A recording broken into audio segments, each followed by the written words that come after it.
La obstinación.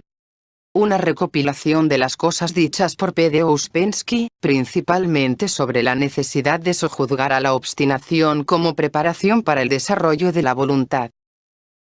Prefacio.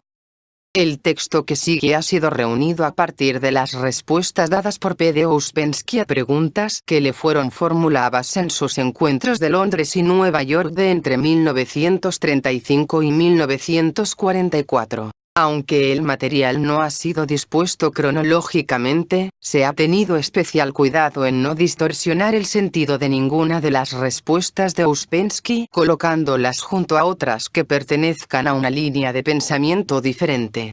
También se ha puesto cuidado en no interferir con la intención de las respuestas al resumir excesivamente los contextos de los cuales han sido tomadas. Por ello, algunas de las ideas principales sobre la lucha contra la obstinación aparecen repetidas varias veces en el texto con casi las mismas palabras. Este capítulo sobre la obstinación va dirigido a personas ya familiarizadas con el sistema enseñado por Ouspensky con su terminología específica. Tanto el sistema como el lenguaje aparecen descritos por Ouspensky en The Psychology of Man's Possible Evolution, Nueva York, 1950, y Londres, 1951, y en In Search of the Miraculous, Nueva York, 1949, y Londres, 1950. Ouspensky. La vida no es lo suficientemente larga como para cambiar nuestro estado de ser si trabajamos en ella del mismo modo que hacemos todo lo demás. Conseguir algo solo es posible si se usa un método más perfecto. La primera condición es el entendimiento. Todo lo demás resulta proporcional al entendimiento. También hay que hacer esfuerzos en relación con la voluntad y con las emociones. Hay que ser capaz de ir contra uno mismo para renunciar a la propia voluntad. Primero hay que preguntarse, ¿qué es la voluntad? No tenemos voluntad, de modo que ¿cómo vamos a renunciar a lo que no tenemos? Esto significa, en primer lugar, que no estamos en realidad de acuerdo con que no tenemos voluntad, solo asentimos de palabra. En segundo lugar, no tenemos siempre voluntad, sino solo a veces. Voluntad significa fuerte deseo. Si no hay fuerte deseo, no hay nada a lo que renunciar. No hay voluntad. En otro momento, tenemos un fuerte deseo que va contra el trabajo, y si lo paramos, significa que hemos renunciado a la voluntad. Así que no es siempre y en todo momento que tengamos que renunciar a la voluntad, sino solo en momentos especiales. ¿Y qué significa ir contra el trabajo?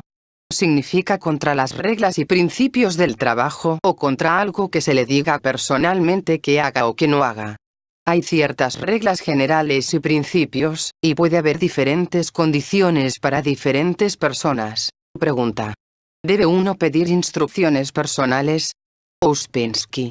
Sí, pero si uno las pide debe obedecer. Uno no está obligado a nada si no pide, así que antes de hacerlo hay que pensarlo dos veces. Pregunta. Si uno está dispuesto a obedecer, ¿le dará instrucciones? Ouspensky. Si la oportunidad se presenta. Ha de ser en un momento en el que se tenga voluntad. Debe haber un deseo definido de hacer algo que afecte al trabajo o a otras personas. Generalmente tenemos mala voluntad.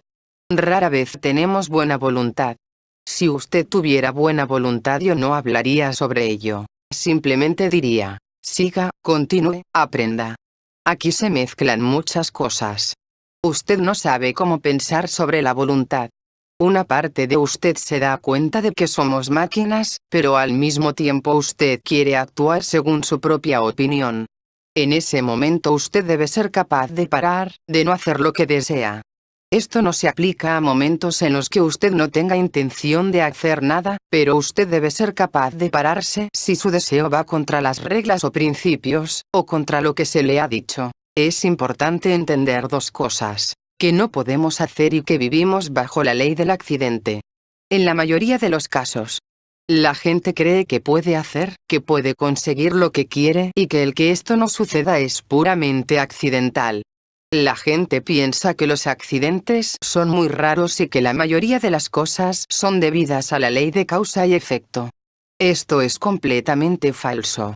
Es necesario aprender a pensar correctamente. Entonces veremos que todo sucede y que vivimos bajo la ley del accidente. En relación con hacer, es difícil darse cuenta de que, por ejemplo, cuando la gente construye un puente, eso no es hacer. Es solo el resultado de todos los esfuerzos previos. Es algo accidental. Para entenderlo, pensemos en el primer puente que Adán construyera y de toda la evolución de la ingeniería de puentes. Al principio es algo accidental, un árbol cae atravesando un río, luego el hombre construye algo parecido, y así sucesivamente. La gente no hace. Una cosa viene detrás de la otra. Si usted recuerda que no puede hacer nada, también recordará muchas otras cosas. Generalmente hay 3 o 4 obstáculos, y si usted no tropieza con uno, lo hace con el siguiente. El hacer es uno de ellos. En conexión con esto, hay algunos principios fundamentales que usted no debe olvidar, por ejemplo, que hay que mirarse a uno mismo y no a otras personas, que la gente no puede hacer por sí misma, pero que si es posible el cambio solo se realizará con la ayuda del sistema, con la organización, el trabajo personal y el estudio del sistema. Usted debe averiguar cosas como esas y recordarlas. Pregunta: ¿cómo puede uno asegurarse de recordarlas? Ouspensky. Imagínese empezando a hacer planes para hacer algo. Es solo cuando usted intenta de verdad hacer algo diferente del modo en que sucede cuando usted se da cuenta de que es absolutamente imposible hacerlo diferentemente. La mitad de las preguntas que se hacen son sobre el hacer, como cambiar esto, destruir aquello, evitar esto otro, y así sucesivamente. Pero para cambiar incluso una cosa mínima hace falta un esfuerzo enorme. Uno no se convence de ello hasta que lo intenta por sí mismo. Solo a través del sistema se puede cambiar algo. Esto es algo que suele olvidarse. Todo sucede. Nadie puede hacer nada. Desde el momento en que nacemos hasta el momento en que morimos, las cosas suceden, y nosotros pensamos que hacemos. Esta es nuestra condición normal en la vida, e incluso la más pequeña posibilidad de hacer algo solo se presenta a través del trabajo, y primero solo en uno mismo, no externamente. Incluso en uno mismo, el hacer empieza muy a menudo por no hacer. Antes de poder hacer algo que antes no podía, se deben no hacer muchas cosas que antes se hacían. Pregunta: ¿puede uno elegir a veces entre dos posibles sucesos? Ouspensky. Solo en cosas muy pequeñas, e incluso entonces, si usted percibe que las cosas van en una determinada dirección y decide cambiarlas, percibirá lo desagradablemente incómodo que es cambiar las cosas. Entonces regresará de nuevo a lo mismo. Pregunta: cuando uno realmente empieza a entender qué no puede hacer, necesita una buena dosis de coraje. ¿Se alcanza a expensas de librarse de la personalidad falsa? Ouspensky. No se llega a tal entendimiento de ese modo. Este solo se presenta después de algún tiempo de trabajo en uno mismo, de modo que cuando uno llega a esa compresión, esta viene acompañada de otras muchas, principalmente la de que hay modos de cambiar si uno aplica los instrumentos adecuados en el lugar correcto y en el momento preciso. Para lo cual hay que tener esos instrumentos, y eso de nuevo solo se consigue mediante el trabajo. Es muy importante llegar al convencimiento de esto. Sin él no se pueden hacer las cosas adecuadas. Con lo cual uno se excusará a sí mismo. Pregunta: no entiendo por qué uno tiene que excusarse a sí mismo. Ouspensky. Porque uno no quiere abandonar la idea de que puede hacer, de modo que si llega a la conclusión de que las cosas suceden, lo natural es encontrar excusas, tales como esto ha sido un accidente pero mañana será diferente. Esto es por lo que no podemos asimilar esa idea. Durante toda nuestra vida vemos que las cosas suceden, pero seguimos explicándolas como accidentes, como excepciones a la regla de que podemos hacer. O nos olvidamos, o no vemos, o no prestamos atención suficiente. Siempre creemos que en cualquier momento podemos empezar a hacer. Tal es nuestro modo ordinario de pensar sobre el tema. Podemos ver en nuestra vida una ocasión en la que intentamos hacer algo y fracasamos, y así tendremos un ejemplo de lo dicho, porque comprobaremos que nuestro fracaso fue explicado como un accidente, como una excepción. Si las cosas se repitieron, todavía seguimos pensando que podíamos haber hecho, y si de nuevo vemos lo mismo, aún explicaremos nuestro fracaso como simplemente un accidente. Resulta muy útil repasar la propia vida desde este punto de vista. Intentamos hacer algo, pero algo diferente sucedió. Si somos realmente sinceros lo veremos. Si no, llegaremos hasta a persuadirnos de que lo que sucedió era exactamente lo que queríamos. Ouspensky. Se debe empezar con alguna idea concreta. Intentemos averiguar qué es lo que realmente nos impide el ser activos en el trabajo. Es necesario ser activos en el trabajo. No se consigue nada siendo pasivos. Ahora bien, olvidamos el principio, dónde y por qué empezamos, y la mayor parte del tiempo ni siquiera pensamos en nuestro objetivo, sino solo en pequeños detalles. Pero los detalles de nada sirven sin un objetivo. El autorrecuerdo de nada sirve sin recordar los objetivos del trabajo y el objetivo original fundamental. Si esos objetivos no son recordados emocionalmente, pueden pasar años y uno permanecer en el mismo estado. No basta con educar a la mente, hay que educar a la voluntad. Hay que entender lo que es la voluntad. De cuando en cuando tenemos voluntad. La voluntad es la resultante de los deseos. Cuando hay un deseo fuerte, hay voluntad. En un momento tal debemos estudiar nuestra voluntad y ver lo que puede hacerse. No tenemos voluntad, sino voluntariedad y obstinación. Si se entiende esto, se debe tener el coraje de renunciar a la propia voluntad para atender a lo que se dijo. Hay que buscar esos momentos, que no se deben dejar escapar. Lo que no quiere decir que deban ser creados artificialmente, aunque en una casa, organizada según los principios del trabajo, se elaboran las posibilidades especiales de renunciar a la propia voluntad, de modo que si se renuncia a ella, después se puede tener la propia voluntad. Pero incluso aquellos que no están en la casa, si se vigilan a sí mismos y son cuidadosos, pueden cogerse a sí mismos en tales momentos y preguntarse qué es lo que van a hacer. Todo el mundo debe averiguar cuál es su propia situación. Pregunta. ¿Cómo hay que pensar sobre nuestra incapacidad para hacer en relación con las responsabilidades? Ouspensky.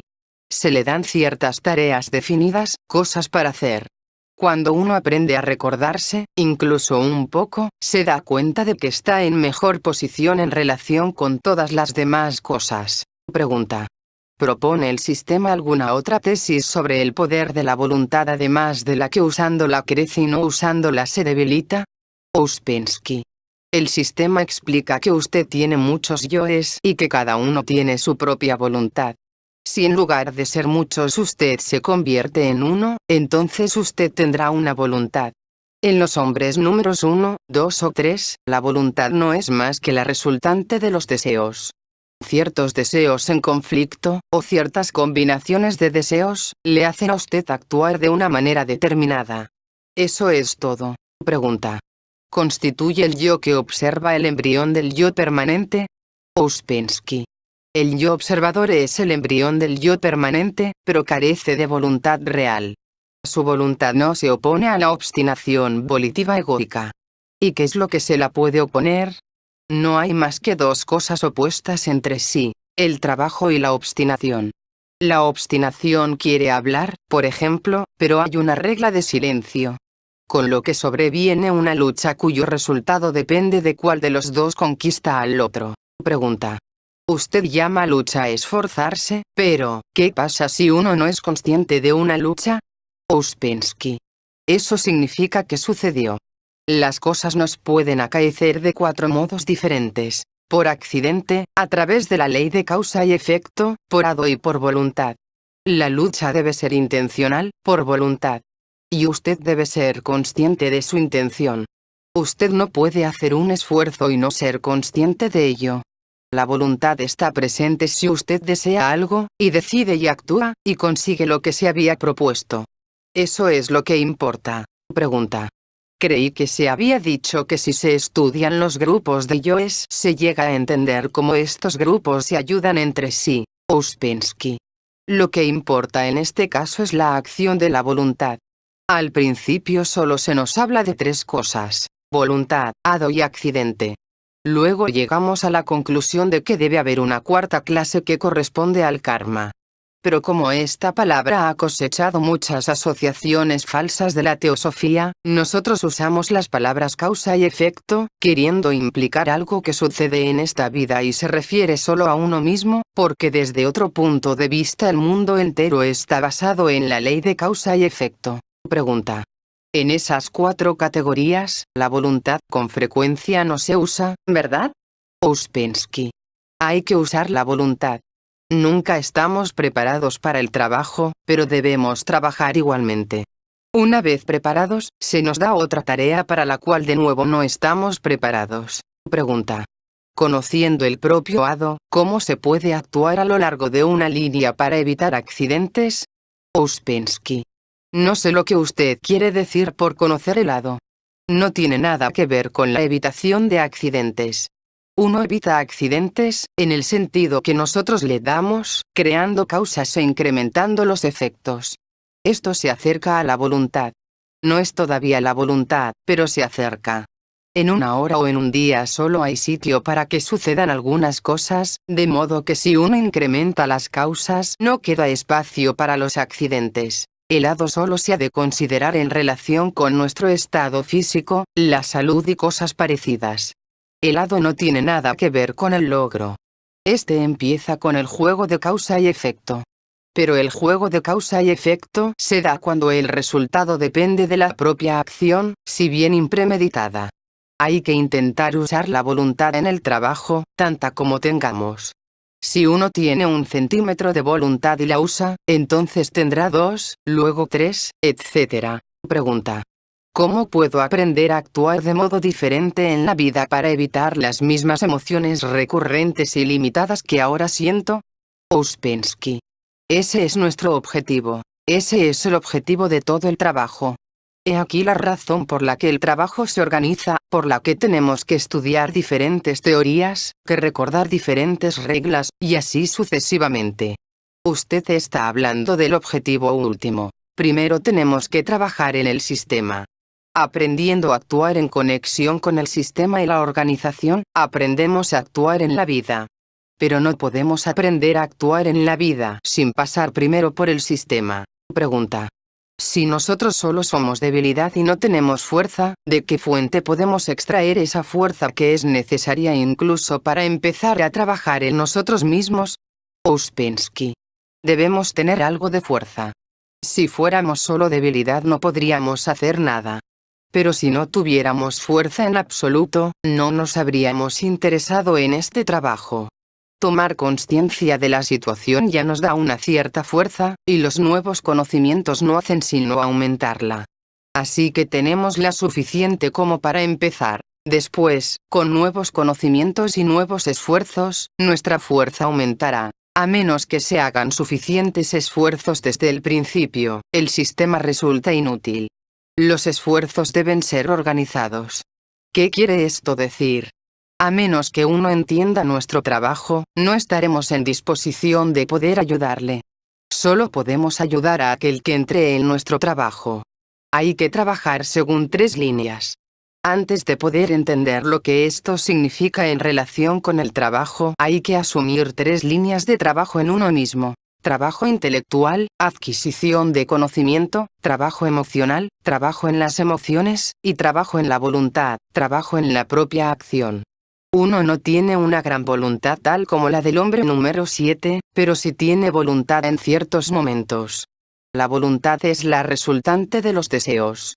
Puede verse en acción en los momentos en los que hay un fuerte deseo de hacer o de no hacer algo. Solo esos momentos son importantes. El sistema solo puede ayudar a aquellos que se dan cuenta de que no pueden controlar su voluntad.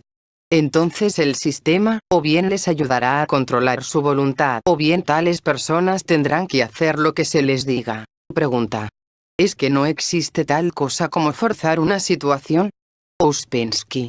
Eso es lo que puede parecer, pero se trata de algo que en realidad sucedió. En caso de no haber sido de esa manera, simplemente no habría sucedido. Cuando las cosas suceden de una manera, somos llevados por la corriente pero creemos que controlamos la corriente. Pregunta. Si uno siente por un momento que es capaz de hacer, digamos de llevar a cabo una tarea particular en su trabajo cotidiano, ¿cuál es la explicación de esto? Ouspensky.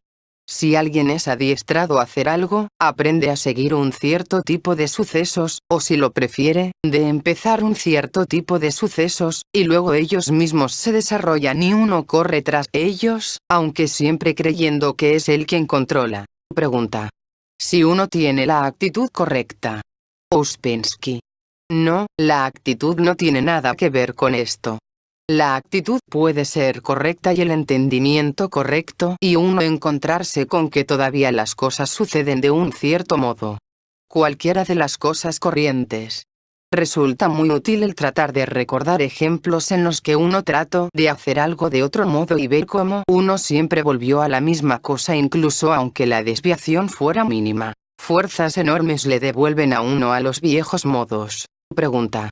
Cuando usted dice que no podemos evitar que las mismas cosas sucedan, ¿quiere decir hasta que nuestro ser cambie? Ouspensky. No he hablado sobre el trabajo.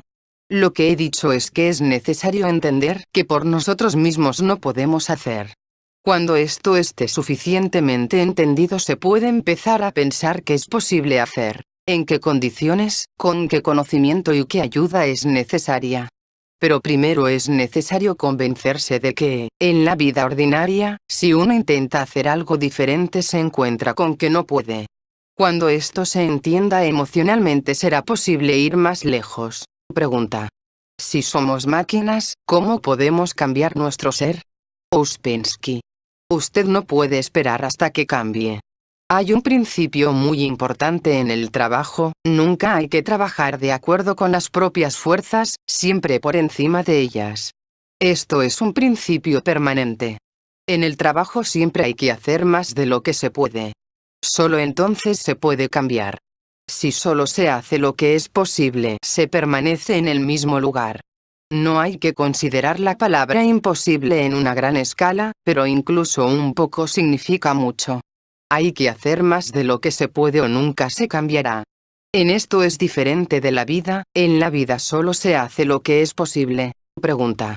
Me gustaría encontrar el modo de tomar una decisión de trabajar de la que no pudiera volverme atrás. Ouspensky. Esta es una de nuestras mayores ilusiones, la de que podemos tomar decisiones. Para poder tomar decisiones es necesario ser, porque, tal como ahora somos, un pequeño yo toma decisiones y otro yo que no sabe nada de ellas se supone que ha de llevarlas a cabo. Esta es una de las primeras cosas a entender, es decir, que tal como somos no podemos tomar decisiones ni incluso en las cosas más pequeñas las cosas simplemente suceden. Pero cuando se entiende esto correctamente, entonces se empiezan a buscar las causas, y cuando se encuentran, se puede empezar a trabajar y quizá a tomar decisiones, pero durante un largo periodo solo en relación con el trabajo y con nada más. La primera cosa que hay que decidir es la de hacer el propio trabajo y hacerlo regularmente, la de recordarse a uno mismo sobre ello, la de no dejar que la cosa resbale. Olvidamos con demasiada facilidad. Decidimos hacer esfuerzos, cierto tipo de esfuerzos y cierto tipo de observaciones, y entonces cosas de lo más corrientes, octavas ordinarias, lo interrumpen todo y lo olvidamos por completo. De nuevo recordamos y de nuevo olvidamos, y así sucesivamente. Es necesario olvidar menos y recordar más. Es necesario mantener ciertas realizaciones, ciertas cosas que ya se han asimilado y entendido, siempre presentes. Hay que intentar no olvidarlas. La principal dificultad es qué hacer y cómo conseguir que uno lo haga. Hacerse a uno mismo pensar regularmente, trabajar regularmente, esa es la cosa. Solo entonces se empieza a verse a uno mismo, es decir, a ver qué es lo más importante y qué es lo menos, en donde poner la atención, y así sucesivamente. ¿Qué es lo que sucede si no? Se decide trabajar, hacer algo, cambiar las cosas, y luego se sigue justo en el mismo sitio.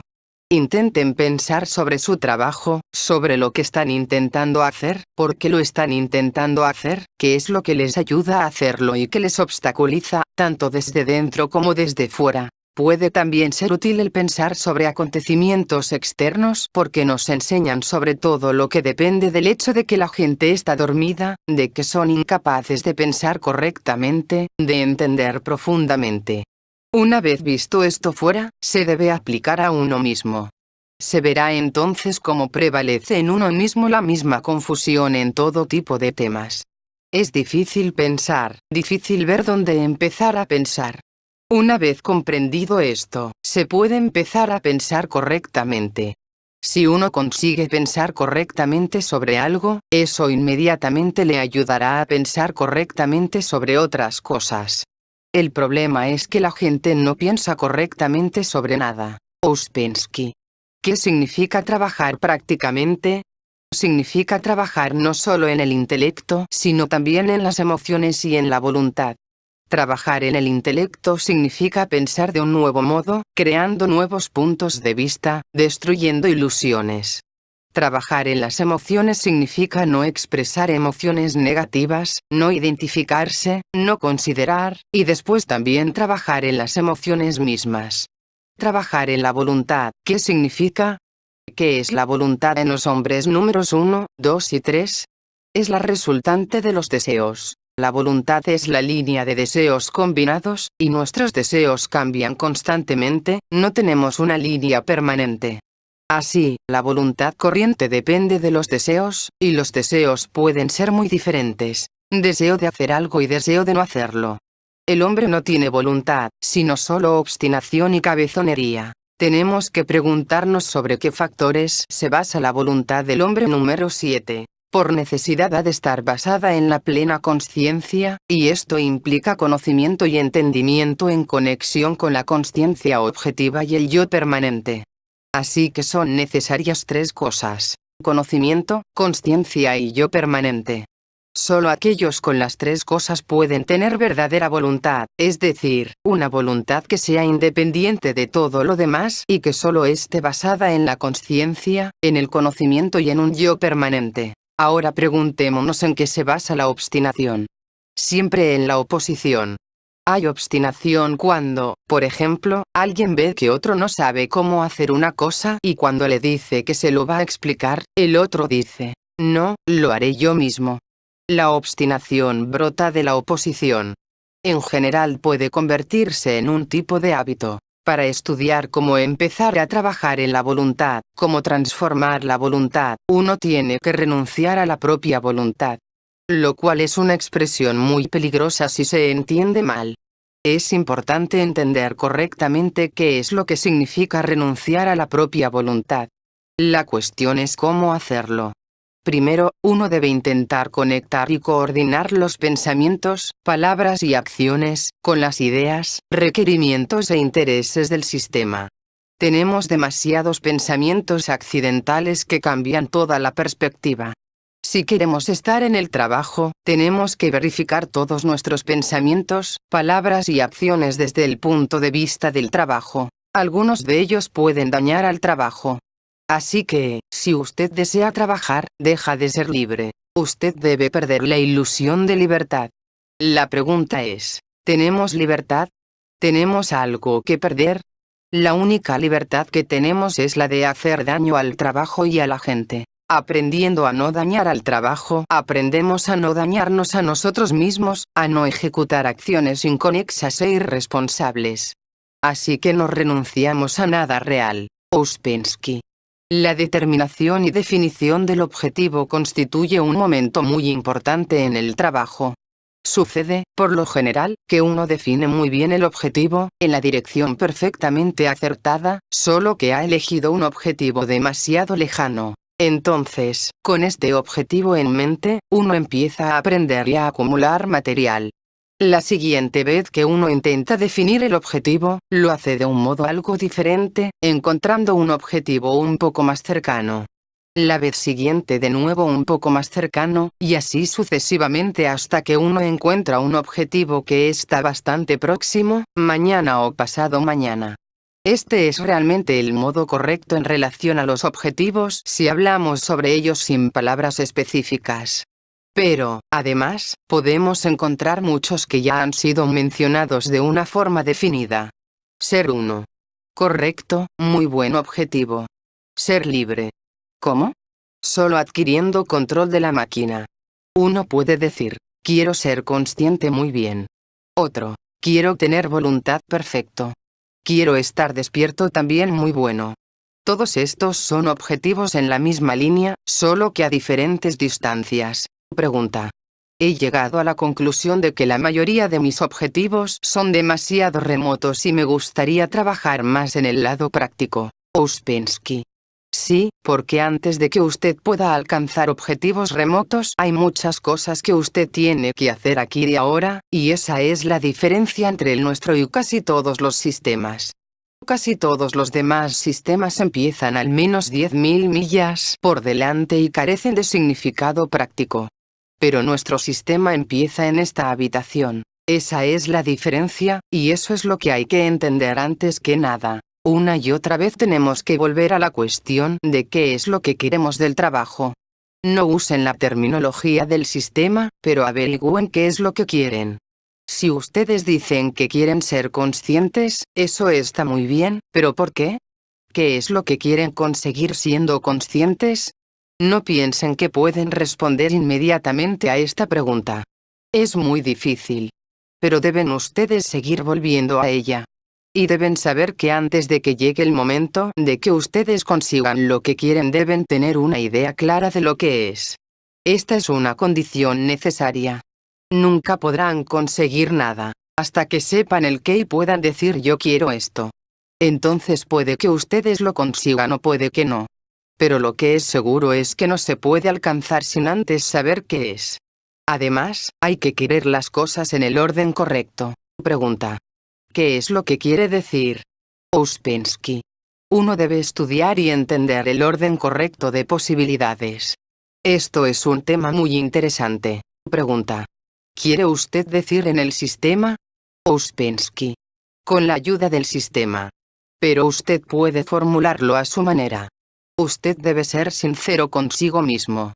Debe saber exactamente lo que quiere y entonces preguntarse, ¿podrá el sistema ayudarme a conseguirlo? Y así sucesivamente. Pero es necesario saber lo que quiere. Nunca somos el mismo durante 2 días seguidos. Algunos días tendremos más éxito. Otros menos.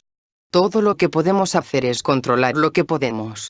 Nunca podremos controlar cosas difíciles si antes no controlamos las fáciles. Cada día y cada hora se presentan cosas que podemos controlar y no lo hacemos, así que no podemos tener nuevas cosas que controlar. Estamos rodeados de cosas que ignoramos. Principalmente, no controlamos nuestro pensamiento. Pensamos en lo que queremos de un modo vago, pero si no llegamos a formular lo que queremos, entonces nada sucederá. Esta es la primera condición, aunque hay muchos obstáculos. He hablado sobre esta cuestión del objetivo porque les aconsejo que piensen sobre ello, que revisen lo que ya hayan pensado sobre los objetivos y que piensen en cómo definirían ahora su objetivo tras un estudio de estas ideas. Es inútil definir un objetivo que no pueda alcanzarse. Pero si ustedes definen un objetivo que pueden esperar alcanzar, entonces su trabajo será serio, consciente. Si se me preguntara sobre esto, yo respondería que lo que un hombre puede conseguir, lo que se le puede prometer siempre que trabaje, es que después de algún tiempo de trabajo se verá a sí mismo.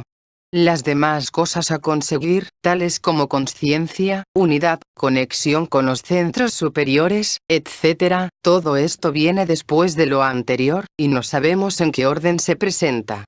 Pero debemos recordar una cosa. Hasta que no consigamos esto, hasta que no nos veamos a nosotros mismos, no podemos conseguir nada más.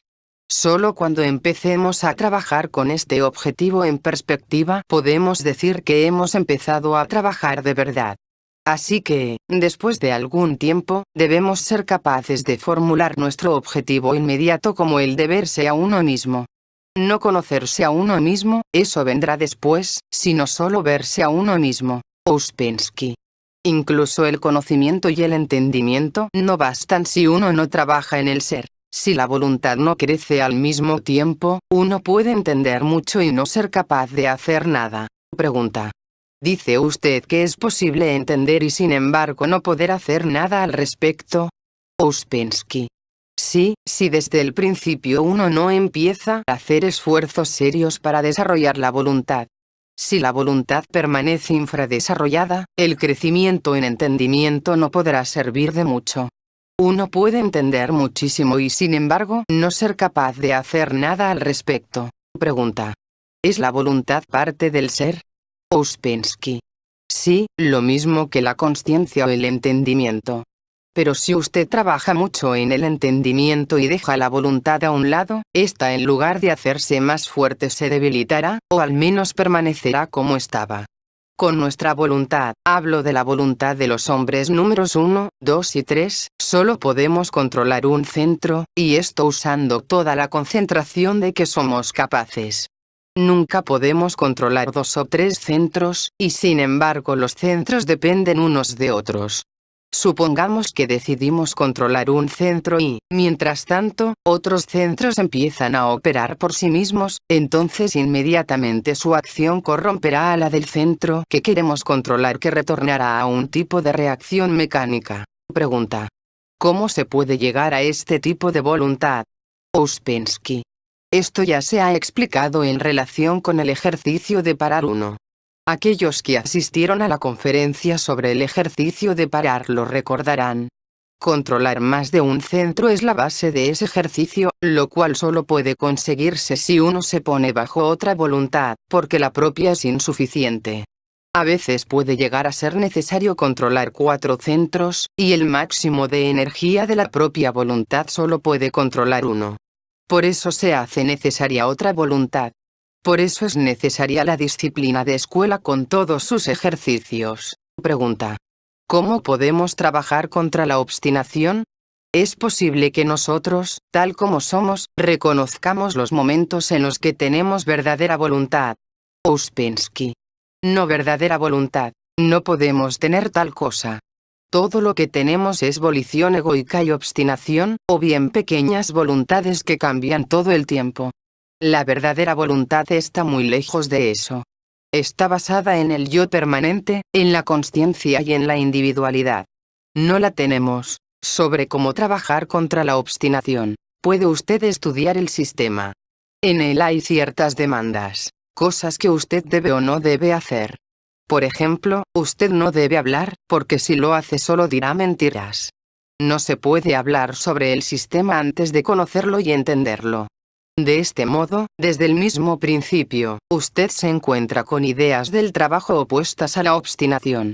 Si usted se olvida del trabajo, no estará trabajando contra la obstinación.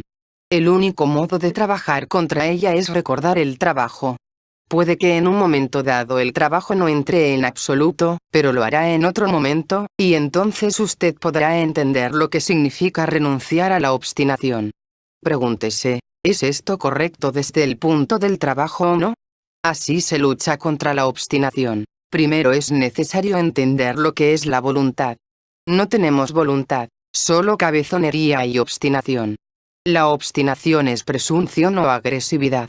La cabezonería es ir contra algo, contra las reglas, contra lo que sea. Ambas conllevan un tipo de oposición a algo y de esa forma existen. El hombre no tiene una voluntad originaria que pueda existir sin oposición y que sea permanente. Por eso es necesario sojuzgarla. Este sometimiento la adiestra para que luego pueda seguir una línea definida. Una vez que la voluntad se ha vuelto suficientemente fuerte, ya no es necesario limitarla. O sea, que no se puede dar a la voluntad tal y como está. Ahora va en todas direcciones. Tiene que ser entrenada, y para conseguirlo es necesario hacer muchas cosas desagradables. En el hombre corriente, la voluntad va en zigzag, o bien se mueve en un círculo. La voluntad pone de manifiesto la dirección de los esfuerzos. El esfuerzo es nuestra moneda. Debemos pagar con esfuerzo. Obtenemos resultados en proporción a la intensidad de nuestros esfuerzos y a su tiempo de aplicación, en el sentido de si es el momento correcto o no. El esfuerzo precisa conocimiento de los momentos en los que el esfuerzo es útil. Los esfuerzos que podemos hacer son esfuerzos de autoobservación y de autorrecuerdo. Cuando la gente oye hablar de esfuerzo siempre piensa que es un esfuerzo de hacer. Sin embargo, eso es siempre un esfuerzo perdido o equivocado. El esfuerzo de autoobservación y de autorrecuerdo es un esfuerzo correcto porque puede dar resultados. Pregunta. ¿Por qué dijo usted que es necesario recordarse cuando es más difícil? Ouspensky. Usted sabe que no debe hacer algo.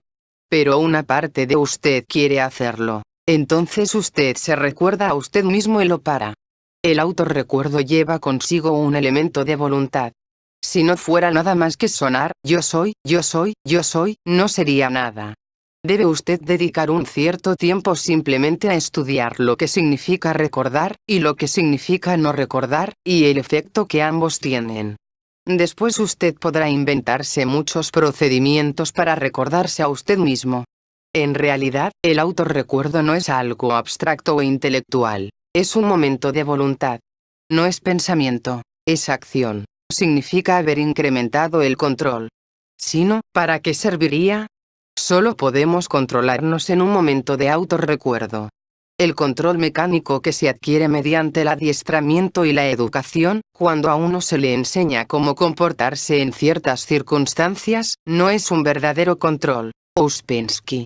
No solo conciencia. Significa también una cierta capacidad de acción en una dirección, para hacer lo que uno quiere. Vea usted, en nuestro modo lógico de pensar, según el conocimiento de tipo lógico, la consciencia es algo aparte de la voluntad. Pero consciencia significa voluntad. En lengua rusa, por ejemplo, voluntad es la misma palabra que libertad. La palabra consciencia significa una combinación de todo el conocimiento, como si se tuviera delante todo el propio conocimiento delante de uno al mismo tiempo. Pero consciencia también significa voluntad, y voluntad significa libertad. Pregunta. ¿Qué significa renunciar a la voluntad? Ouspensky. Dar el infantilismo, la ineficacia y la mentira. Pregunta. ¿Renunciar a la volición egoica supone renunciar a los propios juicios? Ouspensky. Depende en qué. ¿Qué significa abandonar la voluntad? ¿Cómo se puede conseguir esto? Han confundido las ideas sobre esto.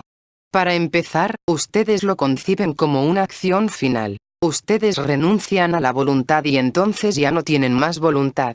Esto es una ilusión porque, en realidad, no hay tal voluntad para ser abandonada. Nuestra voluntad dura aproximadamente 3 minutos. La voluntad se mide en términos de tiempo.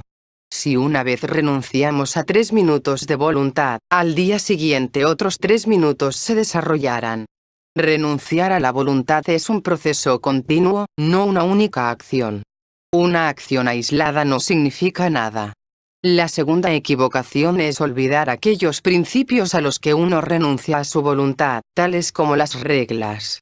Por ejemplo, sea la regla que impide hablar sobre este sistema.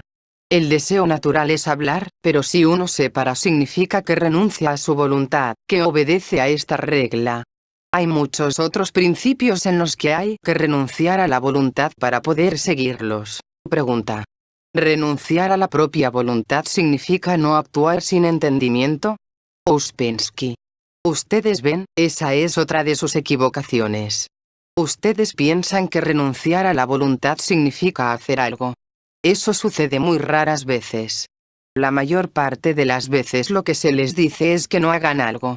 Y esto supone una gran diferencia. Por ejemplo, quieren ustedes explicar a alguien lo que piensan de él, y no deben hacerlo. Es una cuestión de entrenamiento. La voluntad puede crecer si un hombre trabaja en sí mismo y hace que su voluntad obedezca a los principios del trabajo. Las cosas que no conciernen al trabajo no pueden ser conectadas con él, pero cuanto más se implica uno en el trabajo, más cosas empiezan a incidir sobre él mismo. Sin embargo, eso lleva tiempo. Cuando llega la oportunidad y se le dice a alguien que haga algo, o por el contrario que no lo haga, éste se opone a ello por lo que le parecen las mejores de las razones. De ese modo pierde la oportunidad. Pasa el tiempo y después se da cuenta de que ha perdido su oportunidad, pero esta ya no puede ser reemplazada con nada. Ese es el castigo a la obstinación. Sobre la idea de renunciar a la propia voluntad, hay que repetir que los hombres números 1, 2 y 3 no tienen voluntad, sino obstinación y cabezonería. Intenten entender lo que esto significa.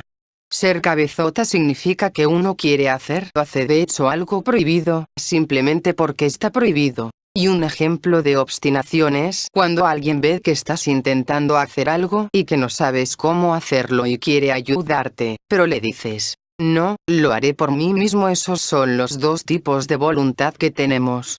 Ambos están basados en la oposición. La voluntad real debe basarse en la conciencia, en el conocimiento y en yo permanente. Tal como somos no la tenemos. Todo lo que tenemos es obstinación y cabezonería. Nuestra voluntad es el resultado de los deseos. Los deseos pueden estar bien escondidos.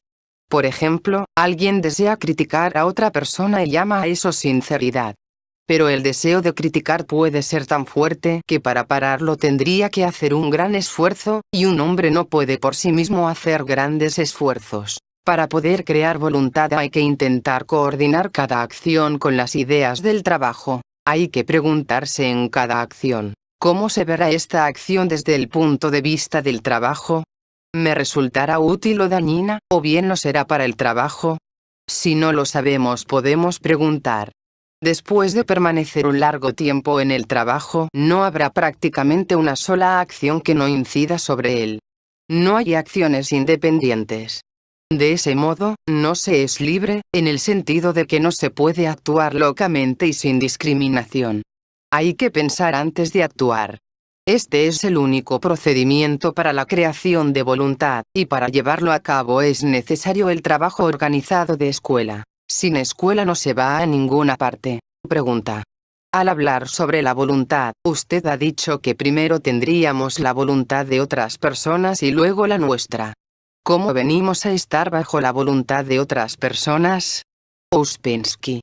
Cuando se entra en contacto con la segunda y la tercera línea del trabajo, necesariamente se entra en contacto con la voluntad de otros. Pregunta. ¿No es para la expresión de las emociones negativas más o menos la misma cosa que renunciar a la cabezonería? Ouspensky.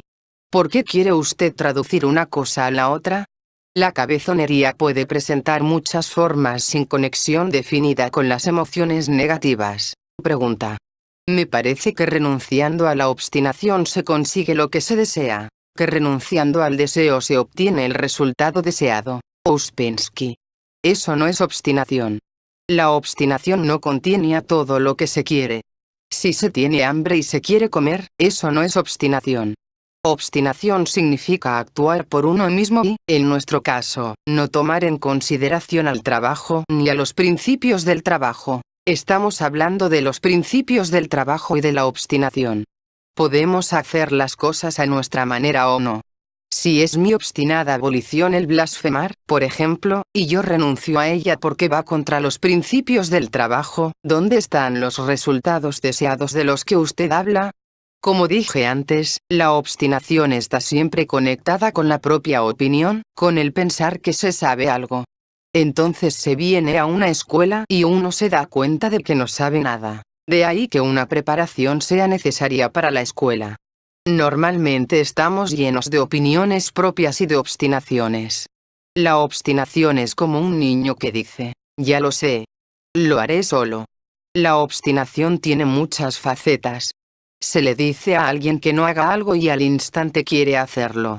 Se le dice a alguien que algo está mal y al instante dice, no, yo lo sé mejor. El que va a una escuela debe estar preparado a aceptar la enseñanza y la disciplina de la escuela. Tiene que ser libre de aceptarla o no, si no, no sirve para nada. No se puede adquirir voluntad hasta no haber renunciado a la obstinación. Del mismo modo que no se puede conseguir conocimiento hasta no haber renunciado a las opiniones personales. Pregunta. ¿Debe uno romper la obstinación por sí mismo, o es algo a ser hecho desde afuera? Ouspensky. Es algo que tiene que hacer uno mismo, y hay que haberla quebrado suficientemente para poder estar en una escuela. Hay que estar lo suficientemente libre de su acción como para poder aceptar las cosas sin lucha. No se pueden mantener todos los viejos puntos de vista y opiniones y adquirir otros nuevos al mismo tiempo. Hay que ser lo suficientemente libres como para renunciar a lo viejo, al menos temporalmente. Hay que ser capaces de entender la necesidad de la disciplina. No se puede crear voluntad hasta no haber aceptado una disciplina. Ouspensky. Supongamos que alguien es hecho consciente por otra persona. Se convertiría en un instrumento en manos de los demás. Los propios esfuerzos son necesarios porque si no, incluso si alguien es vuelto consciente, sería incapaz de usar su conciencia. Está en la misma naturaleza de las cosas el que la conciencia y la voluntad no puedan darse. Todo debe ser comprado, nada es gratis. Lo más difícil es aprender cómo pagar. Uno consigue exactamente tanto como paga, pero si esto se pudiera explicar en unas pocas palabras, no habría ninguna necesidad de ir a una escuela. Si entendiéramos lo que significa el desarrollo, veríamos que el hombre solo puede evolucionar por sus propios esfuerzos. La voluntad no se puede desarrollar mecánicamente. La conciencia no se puede desarrollar inconscientemente, no puede crecer de la nada, hay que pagar por todo. Lo cual nos trae de nuevo a la cuestión de las escuelas y de por qué hay que estar preparado para una escuela. Hay que tomar conciencia de la propia posición y hay que estar preparado para pagar. Cuanto más esté uno dispuesto a pagar, más obtiene. Nada puede darse. Lo mismo se aplica a la compasión. Si uno tiene algo y quiera darlo, resulta que no puede. La naturaleza de la cosa que uno quiere dar es tal que los demás deben pagar por ella. Uno no puede conseguir que ellos la tomen, tienen que quererla mucho y estar dispuestos a pagar por ella. No hay otro modo. Solo entonces puede llegar a ser suya. Si no, se pierde. El pago no tiene nada que ver con dar dinero ni nada por el estilo. El pagar es más bien un principio. El dar dinero y servicio es una cuestión de posibilidad. Desgraciadamente solo tenemos una palabra, pago, de modo que hay que usarla en diferentes sentidos. El pago con dinero depende en parte del entendimiento y en parte de las posibilidades. El otro tipo de pago es algo mucho más importante y debe ser entendido como algo absolutamente necesario. Pregunta. Encuentro que trabajo por resultados inmediatos y no para despertar. ¿Es eso un objetivo equivocado? Ouspensky. No es cuestión aquí de correcto o equivocado, sino solo de conocer el propio objetivo. El objetivo debe estar siempre en el presente y referirse al futuro. Pregunta. El intentar definir mi objetivo me ha llevado a ver que no sé cuál es y que tengo que averiguarlo antes de poder seguir adelante. Ouspensky. Me temo que usted solo piensa en ello de un modo abstracto. Simplemente imagínese yendo a una gran tienda con muchos departamentos. Usted debe saber qué es lo que quiere comprar.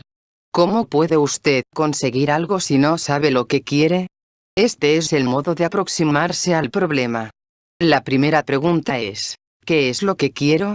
Una vez sabido esto, la siguiente pregunta será, ¿merece la pena pagar por ello, y tengo suficiente dinero? Pero la primera pregunta es, ¿qué? El pago constituye un principio de la máxima importancia en el trabajo y hay que entender que es absolutamente necesario. Sin pagar no se puede conseguir nada, y solo podrá conseguir en la medida en que pague, nada más. En Petersburgo se planteó esta pregunta. Si uno paga más, y más, y más, ¿puede uno conseguir algo? Eso significa sacrificio.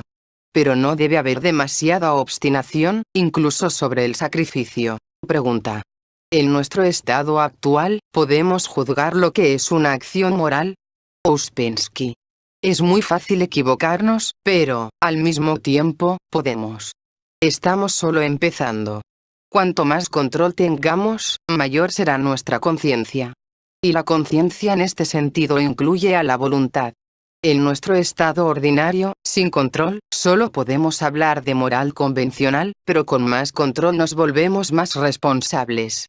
Cuanto menos conciencia tengamos, más serán nuestras acciones contrarias a la moralidad. En cualquier caso, lo primero para que una acción sea moral es que sea consciente.